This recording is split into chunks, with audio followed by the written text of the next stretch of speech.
Colourful light রোজ দেখার খুব ইচ্ছে ছিল আমার, তাই চলে গিয়েছিলাম কালারফুল লাইট রোজ দেখার জন্য টু ইকম সেন্টারে। So hello everyone, welcome to my new blog. সেদিন চলে গিয়েছিলাম এই রোজ গার্ডেনে। এইটা যাওয়ার আমার অনেক অনেক অনেক বেশি ইচ্ছা ছিল, কারণ আমি ইনস্টায় ফেসবুকে অনেকেরই পিকচার্স এবং রিলস দেখি, তো সেগুলো দেখে আমার খুব মনে হচ্ছিল যে না, এখানে যাই, বেশ কয়েকটা সুন্দর সুন্দর ছবি তুলি। তাই কোনো কিছু না ভেবে চলে গিয়েছিলাম টু ইকম সেন্টারে। আর এই টু ইকম সেন্টারের নিচেও কিন্তু অনেক স্ট্রিট ফুড ছিল, যেগুলোর মধ্যে ফিলিপিনো লোকাল যে ফুডগুলো ছিল সেগুলো সেল করছিল। তো তারপরে আমরা চলে যাই, এখানে বেশ সুন্দর ফাউন্টেন ছিল, আর এইখান থেকে ছিল ওভারঅল ভিউ।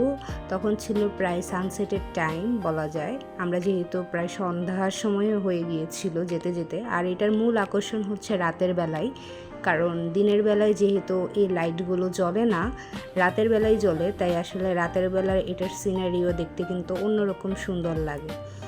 তো আমরা চলে গিয়েছিলাম, এখানে মোটামুটি বেশ ভালোই মানুষ ছিল, সবাই ছবি টবি তুলছিল।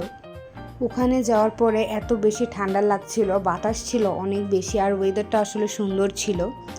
আর আমার কাছ থেকে দেখতেও এগুলো অনেক বেশি ভালো লাগতেছিল, যদিও আমি এইখানে এই ফার্স্ট টাইম গিয়েছি, তাই অনেক বেশি এনজয় করছিলাম। আর জানি না কেন জানি সেদিনের সূর্য অস্তটা দেখতে এত বেশি সুন্দর লাগছিল, যেটা বলার বাহিরে।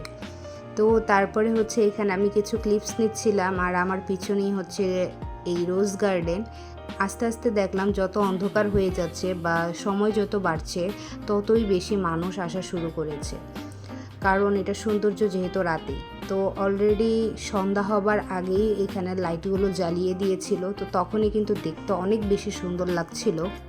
বাংলাদেশে তো সূর্যমুখী ফুলের বাগানে যাওয়া এখন একটা ট্রেন্ড হয়ে গিয়েছে, তো এইখানে তো আর সূর্যমুখী ফুলের বাগান নেই, তাই আমি লাইট রোজ দেখতেই চলে এসেছি। আর এটাই রাতের বেলায় দেখেন কি পরিমাণ মানুষ এসেছে, সবাই কিন্তু এই ফুলের মাঝখানে বসে বসে পিকচার্স তুলতেছিল, আর ওই টাইমটাতে এত বেশি সুন্দর লাগতেছিল যেটা বলার বাইরে। তো আমরা এখানে বসে বসে এগুলা এনজয় করছিলাম, আর ওয়েদারটাও যেহেতু অনেক বেশি ভালো ছিল, তাই ওই টাইমটা আমরা অনেক বেশি উপভোগ করছিলাম। রাত হয়ে যাওয়ার পর আমরা এখানে কিছু টাইম স্পেন্ড করে তারপরে বাসার উদ্দেশ্যে রওনা দিয়ে দেই। তো আজকে আমার ব্লগ ছিল এতটুকুই। সবাই আমাদের জন্য দোয়া করবেন, ভালো থাকবেন, আল্লাহ হাফেজ।